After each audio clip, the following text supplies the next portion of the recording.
नमस्कार दोस्तों। जिन बाबा साहब अम्बेडकर को इस देश के संविधान का निर्माता कहा जाता है, जिनके संविधान ने वह चमत्कार कर दिखाया जिसे आज तक भारत की कोई दूसरी किताब नहीं कर सकी, जिनके संविधान ने इस देश के करोड़ों लोगों को सम्मानपूर्वक जीवन जीने का अधिकार दिलाया और जिनके संविधान की वजह से ही इस देश का लोकतंत्र आज हजारों संकटों के बावजूद भी खड़ा हुआ है, उन बाबा साहब अम्बेडकर की मूर्ति को लेकर के तथाकथित कुछ जातिवादी मानसिकता के लोग तमाशा कर रहे हैं। ताजा मामला मध्य प्रदेश हाईकोर्ट की ग्वालियर खंडपीठ का है, जहां पर मध्य प्रदेश हाईकोर्ट के चीफ जस्टिस सुरेश कुमार कैत ने बाबा साहब अम्बेडकर की मूर्ति ग्वालियर खंडपीठ में लगाने की अनुमति तब दी थी जब अधिवक्ताओं के एक वर्ग के द्वारा इसकी मांग की गई थी। लेकिन वहीं दूसरी ओर तथाकथित कुछ जातिवादी टाइप के लोग उनकी मूर्ति स्थापित करने को लेकर के विरोध बरकर आए, जिनमें एक नाम अनिल कुमार मिश्रा का है, जो ये कह रहे हैं कि बाबा साहब अम्बेडकर की मूर्ति की बजाय वहां पर भगवान राम की मूर्ति लगनी चाहिए। ये बताओ क्यों लगेगी बाबा साहब की प्रतिमा? ये प्राइवेट प्रॉपर्टियां हैं क्या? मेरे को परमिशन दिला दो, मैं लगाता हूँ राम जी की प्रतिमा, लगा दो परमिशन। आपराधिक तत्वों को कहीं भीम सेना कहीं फलाने बुलाओगे, इतने कमजोर नहीं है, बाहर के आउटसाइडर हमारे भी बहुत आ सकते हैं, फिर ये प्रतिमा ही नहीं बचेगी। अब इन्हें कोई बताएगा कि भगवान राम का इस देश के लोकतंत्र और संविधान से क्या लेना देना था। भगवान राम हमारी आस्था का विषय है और उनका स्थान मंदिरों में होना चाहिए।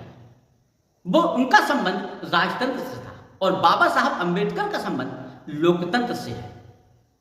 और न्याय के मंदिर में यदि बाबा साहब अम्बेडकर की मूर्ति नहीं लगेगी तो फिर किसकी मूर्ति लगनी चाहिए? चाहे वो सुप्रीम कोर्ट हो, हाई कोर्ट हो या अन्य कोई कोर्ट हो, वहां पर अगर संविधान निर्माता की मूर्ति नहीं होगी तो फिर किसकी मूर्ति होगी? राजस्थान हाई कोर्ट के सामने मनु की मूर्ति लगी हुई है, जिस मनु ने इस देश के करोड़ों लोगों के अधिकार हड़प लिए, जिस मनु स्मृति में इस देश के बहुसंख्यक लोग दलित, महिला, आदिवासी, पिछड़े, शूद्रों के खिलाफ में भेदभाव पूर्ण बातें और बदले की भावना से कार्रवाई की गई हो, जिस मनु का इस देश के संविधान और लोकतंत्र से कोई लेना देना नहीं, उस मनु की मूर्ति को तो इन जातिवादियों को स्वीकार है। लेकिन जिन बाबा साहब अम्बेडकर ने अथक परिश्रम करके इस देश के करोड़ों लोगों को सम्मानपूर्वक जीवन जीने का अधिकार दिलाया, उन बाबा साहब अम्बेडकर की इमेज को ये पचा नहीं पा रहे, क्योंकि वह एक दलित आइकन थे। बाबा साहब अम्बेडकर कोई हिंदू विरोधी नहीं थे।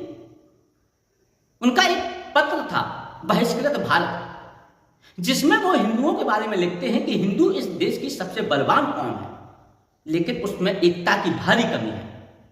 वह हिंदुओं के अंदर जो रूढ़ियां, पाखंड, अंधविश्वास, जाति व्यवस्था, बल व्यवस्था जैसी बुराइयां थी, उनको समाप्त करना चाहते थे, क्योंकि ये हमारी राष्ट्रीय एकता में कहीं ना कहीं बाधक थी। तो बाबा साहब अम्बेडकर ना तो किसी एक जाति विशेष के नेता थे और ना ही किसी वर्ग विशेष के। बाबा साहब अम्बेडकर समस्त समुदाय और इस देश के राष्ट्रीय नेता थे। जिस प्रकार से जब हमें कोई बीमारी हो जाती है तो हम डॉक्टर के पास जाते हैं और डॉक्टर डायग्नोसिस करता है और फिर उस बीमारी का इलाज करता है, उसी प्रकार से बाबा साहब अम्बेडकर इस समाज के एक डॉक्टर थे और इस समाज के अंदर जो बीमारियां थी उन बीमारियों का इलाज कर रहे थे।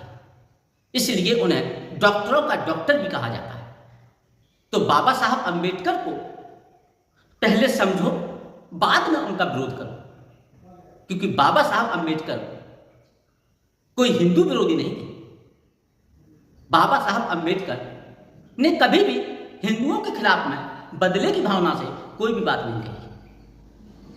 तो हमारा पूरा संविधान बंधुता, न्याय, स्वतंत्रता, समता जैसे आदर्शों से भरा पड़ा हुआ है। वहीं दूसरी ओर मनु स्मृति में बदले की भावना और भेदभावपूर्ण कार्रवाई जैसी बातें लिखी हुई हैं। तो इन जातिवादियों को मनु तो स्वीकार है, लेकिन बाबा साहब अम्बेडकर जो इस देश के राष्ट्रीय नेता थे